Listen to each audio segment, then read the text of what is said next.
Okay, so every Friday night, I sleep over at my best friend Athena's house. My daughter, Willa, who's 6, and her daughter, Kat, who's 7, are also best friends. So a couple months back, they were on our weekly sleepover. They were begging us to go outside. So we said, fine, whatever. Just stay on the yard and don't go to the park alone.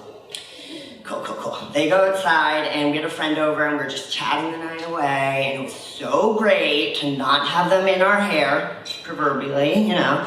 And then it kind of like dawned on us that it had been a long time. And so we're like, oh crap, it's quiet. It's too quiet. And anyone who has kids knows too quiet, not good. So we started screaming with them, "Wah, cat!" from the kitchen, and they didn't answer. Our friend Megan, who doesn't have kids, was like, you guys let them go outside. And we were like, right, we remember that. We were like, uh-oh, we gotta divide and conquer here. So they checked the inside and I checked the outside for all of their infamous hiding spots. And as I was screaming their names outside in the yard, making a scene with increasing desperation, it suddenly sunk in. Them bitches were gone. So, my best friend Athena had the same realization at the same time.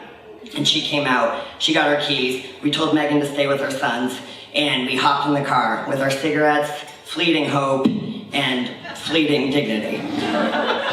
We drive slowly the 6 blocks, peering every which way, trying to find them, and as we light our cigarette, Athena said, oh, fuck. Ugh, the cool, self-important parents go and hang out with their kids at the park on Friday. She was mortified. I was spiraling a little bit, and I was like, what if somebody steals them? And she was like, no one's gonna last an hour. No kidnapper will last an hour with our 2 girls. She was right. And I said, well, what if they get hit by a car? Or worse, what if Willa tells my ex? So, we get to the park, they're nowhere to be found. There's no way we're getting out of the car because those like, oh, we're so great because we know where our kids are, parents. We're all there. We're not gonna have that. So we drive back a different route and we light another cigarette and we're about to be turning onto her block, and that's when we see them. They're crossing the street and they're just filled with joy. And then they look up and they see us and we see them and we hide our cigarette. And they have that look, suddenly the joy is gone. And they have that look of like, ooh, shit. So we panicked, they panicked, and then Athena took charge, as she does, and put her head out the window and said, you girls, go back to the house, get upstairs, be silent and think about what you did. And I said, yeah. We got back to Athena's house and we had a little group thing. We could cancel the sleepover, but there was no way that was happening because that would have punished us. We could scream and yell at them and instill fear, but they fear nothing and they'd laugh in our faces. Or we could do that like, oh, we're so disappointed in you thing. We went with that. So Athena, again, led the charge because I could not stop nervous laughing.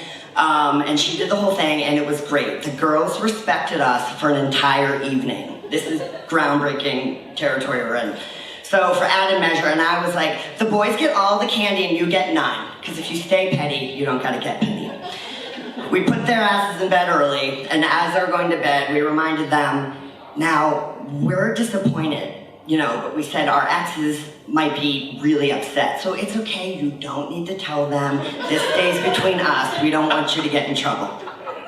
They went to bed, we went downstairs, and we both started cracking up. Because secretly, both of us were so proud of them. They did the thing. They were brave, they braved new territory, they got to the park alone, they were courageous, they had gumption.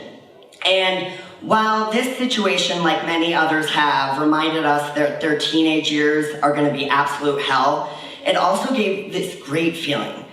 It gave us the feeling that they're gonna be able to handle the hard things in life. And that is thrilling. And also, as the old adage goes, well-behaved women rarely make history.